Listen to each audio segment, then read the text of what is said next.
Hello! We are so excited to show you our native speech capabilities. Welcome back to the English journey. Today, we are exploring a topic that can completely change the direction of your life, the mindset of rich people. My name is Anna, and I am here to guide you through the secret thinking habits of success using easy, clear English. And I am Abel. I'm so glad to be here with you, Anna. For a long time, I thought that rich people were just lucky or that they worked 20 hours a day. Today, we want to look behind the curtain and show you how wealthy people actually see the world and how you can use their secrets to improve both your life and your English. That is a beautiful way to put it, Abel, looking behind the curtain. Because most of us, when we see a wealthy person, we only see the outside. We see the nice car, the comfortable home, the confident smile. But we do not see what is happening inside their mind. And the truth is, the mind is where everything begins. Every house, every business, every bank account, it all started as a thought first. That is actually kind of amazing when you think about it, Anna. The idea that a thought becomes a thing. But I have to be honest, when I was younger, I did not think like that at all. I thought money was something that either came to you or it did not, like the weather. Some people get sunshine and some people get rain. You cannot really control it.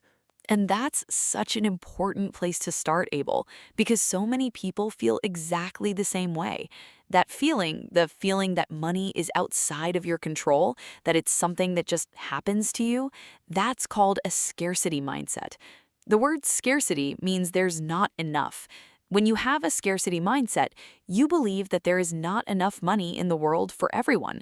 You believe that if someone else wins, you lose. You believe that the amount of money available is fixed, like a small pie that everyone is fighting over. Yes, that's exactly how I felt. Like money was a limited resource, and I was always at the back of the line.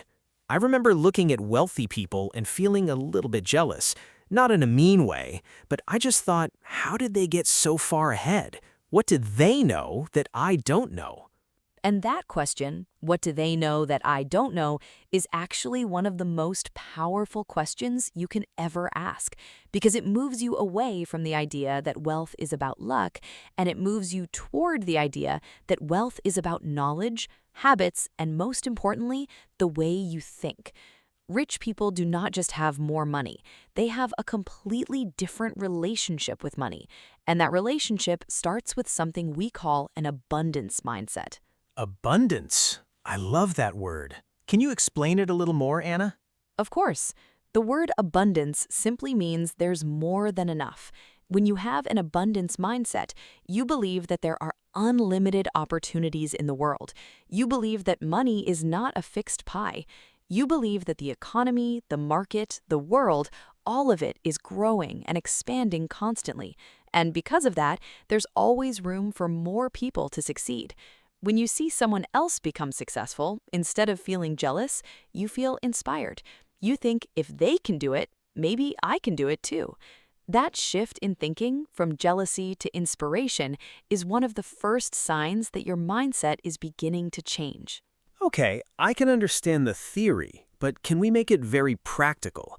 Because I think a lot of people hear words like mindset and abundance, and they sound nice, but they feel a little bit abstract, a little bit far from everyday life.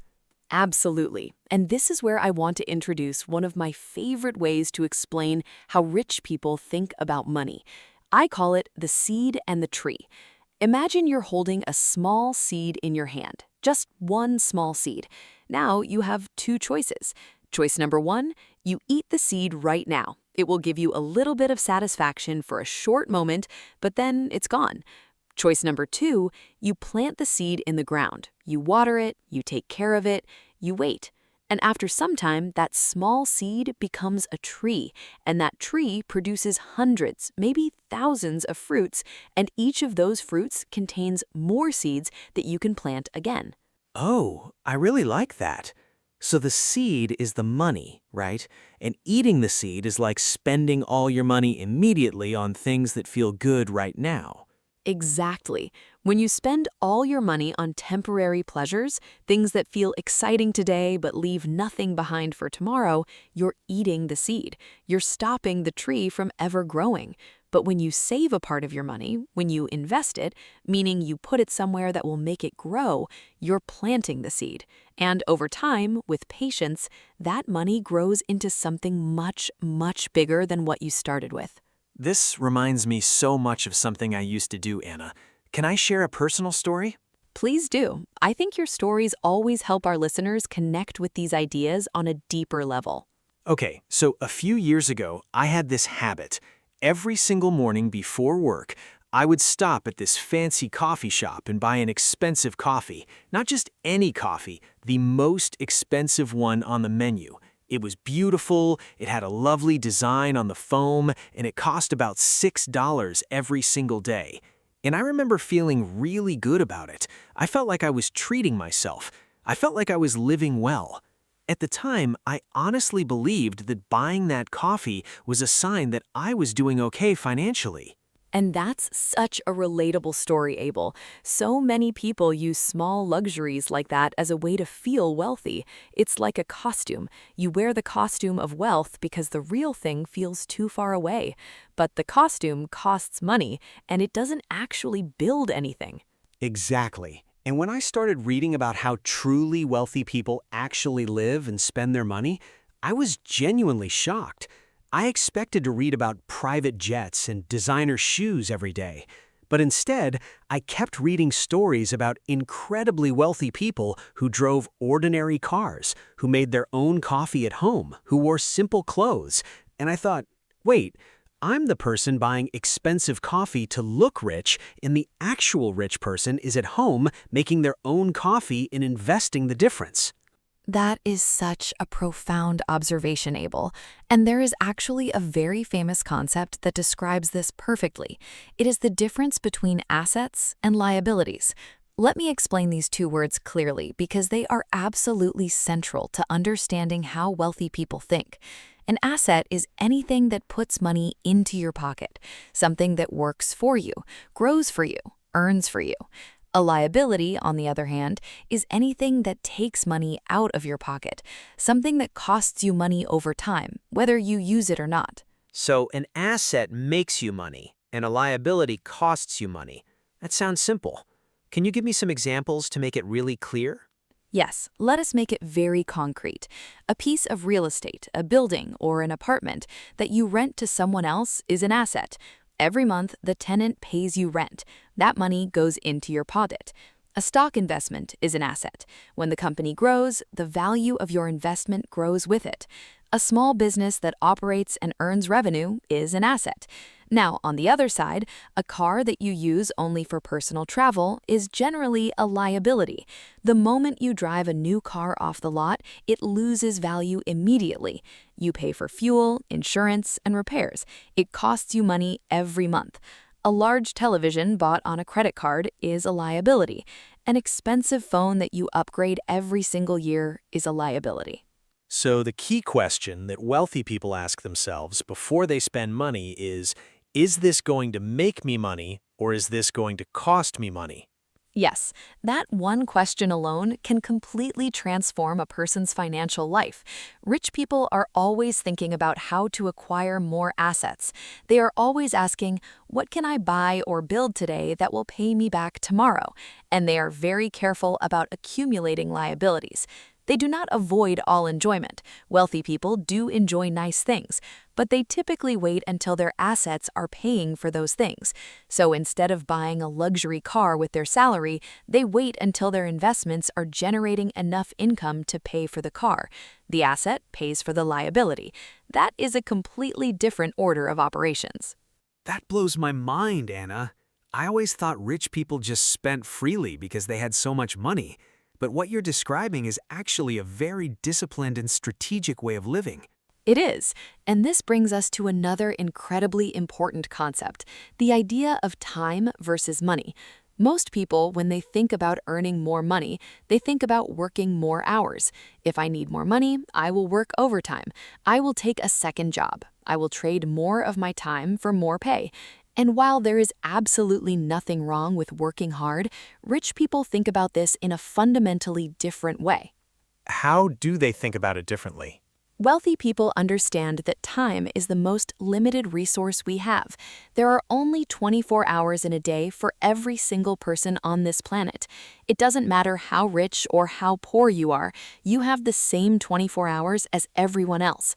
So the question becomes, how do you make money without always needing to be personally present and working? The answer is something called a system. A system is something that works even when you are not working. Like what? Can you give me a simple example of what a system looks like? Of course, imagine you write a book. You spend 6 months writing that book. That's your time investment. Then you publish it. From that moment forward, every time someone buys your book, you earn money. You're sleeping, you're on vacation, you're spending time with your family, and the book is still selling. The book is a system. Now, imagine you build a small online course teaching people how to cook, or how to speak English, or how to fix computers. You record the videos once, but thousands of people can buy that course for years and years. That's a system. A rental property is a system. A well-run small business with good employees is a system. Rich people spend their energy building systems rather than simply trading their own hours for money. So the key wealthy people ask themselves before they spend money is, can this become a system that makes me money, or will it always remain a cost? Yes, that one question alone can completely transform a person's financial life. Rich people are always thinking about how to acquire more assets. They are always asking, what can I buy or build today that will pay me back tomorrow? And they are very careful about accumulating liabilities. They do not avoid all enjoyment. Wealthy people do enjoy nice things, but they typically wait until their assets are paying for those things. So instead of buying a luxury car with their salary, they wait until their investments are generating enough income to pay for the car. The asset pays for the liability. That is a completely different order of operations. That blows my mind, Anna. I always thought rich people just spent freely because they had so much money. But what you're describing is actually a very disciplined and strategic way of living. It is, and this brings us to another incredibly important concept, the idea of time versus money. Most people, when they think about earning more money, they think about working more hours. If I need more money, I will work overtime. I will take a second job. I will trade more of my time for more pay. And while there is absolutely nothing wrong with working hard, rich people think about this in a fundamentally different way. How do they think about it differently? Wealthy people understand that time is the most limited resource we have. There are only 24 hours in a day for every single person on this planet. It doesn't matter how rich or how poor you have the same 24 hours as everyone else. So the question becomes, how do you make money without always needing to be personally present and working? The answer is something called a system. A system is something that works even when you are not working. Like what? Can you give me a simple example of what a system looks like? Of course, imagine you write a book. You spend 6 months writing that book. That's your time investment. Then you publish it. From that moment forward, every time someone buys your book, you earn money. You're sleeping, you're on vacation, you're spending time with your family, and the book is still selling. The book is a system. Now, imagine you build a small online course teaching people how to cook, or how to speak English, or how to fix computers. You record the videos once, but thousands of people can buy that course for years and years. That's a system. A rental property is a system. A well-run small business with good employees is a system. Rich people spend their energy building systems rather than simply trading their own hours for money. Okay, this makes so much sense, but I want to ask a question that I think a lot of beginners have. Anna, all of this sounds wonderful, but what if you have very little money to start with? What if you're just trying to pay your bills every month? How do you start thinking like this when survival is your main concern? Abel, this is the most important question in this entire conversation, and I want to answer it carefully. The very first investment you should ever make is not in real estate, not in stocks, not in a business. The very first investment, and the most powerful one, is in yourself. in your own skills, in your own knowledge, in your own ability to earn more, think more clearly, and solve bigger problems. Investing in yourself. Tell me more about that. When you look at the reading habits and learning habits of the wealthiest people in the world, you see something very interesting. They are obsessed with learning. Warren Buffett, one of the richest investors who has ever lived, has spoken many times about how he spends several hours every single day reading. Not reading emails, not reading social media, reading books, reports, and information that makes him smarter and better at what he does. Bill Gates reads about 50 books every year. Oprah Winfrey has spoken passionately about how books changed her life when she had nothing. These people did not wait until they had money to start investing in knowledge. They invested in knowledge first, and the money followed. So when I decided to learn English, to really commit to improving my English, that was actually an act of investing in myself. Absolutely and completely, yes. Think about what learning English opens for you. More job opportunities, the ability to connect with people from around the world, access to more information, more ideas, more knowledge, because so much of the world's best content is in English. When you spend your time learning a new language, a new skill, a new way of thinking, you are planting seeds. You are watering a tree that will produce fruit for the rest of your life. That is not a cost. That is an investment, and it may be the best investment you ever make. I never thought about it that way before, but you're right. And I think this connects to something else I've been wanting to ask you about, the idea of delayed gratification. I've heard this phrase before, but I want to really understand it. Delayed gratification is one of the most studied concepts in all of psychology. The word delayed means to wait. The word gratification means pleasure or reward. So delayed gratification simply means choosing to wait for a bigger, better reward in the future instead of taking a smaller, easier reward right now. There is actually a very famous psychological study called the marshmallow experiment. Researchers sat young children down at a table and placed one marshmallow in front of each child. They told the child, "You can eat this marshmallow right now, or you can wait 15 minutes and we'll give you 2 marshmallows." Then the researcher left the room. Oh, I know this one. And the children who waited, the ones who could resist eating the marshmallow immediately, grew up to be more successful in life, right? That is exactly what the researchers found. The children who were able to wait, who were able to resist the temptation of immediate pleasure, showed better outcomes later in life across many different measures: education, income, health, and relationships. Now, this does not mean your destiny is decided when you are 5 years old. The beautiful truth is that delayed gratification is a skill, and like any skill, it can be practiced and developed. Every time you choose to save instead of spend, every time you choose to study instead of watch television, every time you choose a long-term goal over short-term comfort, you are training that muscle. You are building that capacity inside yourself. That is really encouraging, Anna, because honestly, I used to be the person who ate the marshmallow immediately, every time. If I had money in my account, I spent it. If I wanted something, I bought it today, not tomorrow. I had no patience at all with money. And that is more common than you might think. Our entire modern world is designed to encourage immediate spending. Advertisements are everywhere telling us we deserve it now. Buy today, pay later. Credit cards make it easy to spend money you do not yet have. Shopping apps are designed to be exciting and fast and effortless. The whole system around us is pulling us toward eating the marshmallow. So developing the habit of waiting, of pausing, of asking yourself, is this a seed I should plant or a seed I should eat? That takes real conscious effort. It sounds like being wealthy is not just about making more money.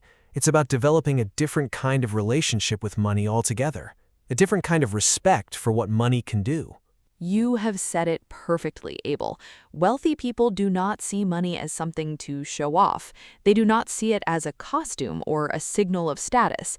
They see money as a tool, as a seed, as a resource that, when handled with wisdom and patience, can grow into something that creates genuine freedom. Financial freedom is not about having so much money that you never worry. It's about having enough assets, enough systems, enough knowledge so that your money works for you, instead of you always working for your money. Financial freedom. That phrase gives me chills a little bit, because for most of my life I have worked for money. I have needed money. I have stressed about money. The idea that money could work for me instead feels almost like a dream. It feels like a dream because from where you are standing, you cannot yet see the tree. You can only see the seed, and a seed is so small. It is so easy to underestimate. You look at it and think, this tiny thing cannot possibly become something great. But every enormous tree in the world began as something tiny that someone chose to plant and protect and be patient with. The same is true for every great financial journey. It starts small. It starts with one decision, one changed habit, one different question you begin asking yourself before you spend money. Anna, if you had to summarize the single most important shift in thinking, the one change that opens the door to everything else, what would it be? I would say it's this. Stop asking, how can I spend this money to feel good today? And start asking, how can I use this money to create more money tomorrow? That one shift from consumer thinking to investor thinking changes everything. A consumer asks, what do I want right now? An investor asks, what will serve me best over time? And the beautiful thing is, you do not need to be rich to start thinking like an investor. You can start with $5. You can start with one book. You can start with 1 hour of learning instead of 1 hour of scrolling. The mindset comes first, and the money follows the mindset. Anna, this conversation has genuinely changed something in how I see my own financial habits. I came in today thinking about coffee and car payments, and I'm leaving thinking about seeds and trees and systems and freedom. I think our listeners are going to feel the same way. That means everything to me, Abel. And to everyone listening today, remember this. Wealth is not a destination reserved for a lucky few. It's a direction that anyone can choose to walk in, starting exactly where they are with exactly what they have, by simply beginning to think differently about the small decisions they make every single day. The mind is the first bank account you must fill, and when it's full of the right ideas, everything else begins to grow.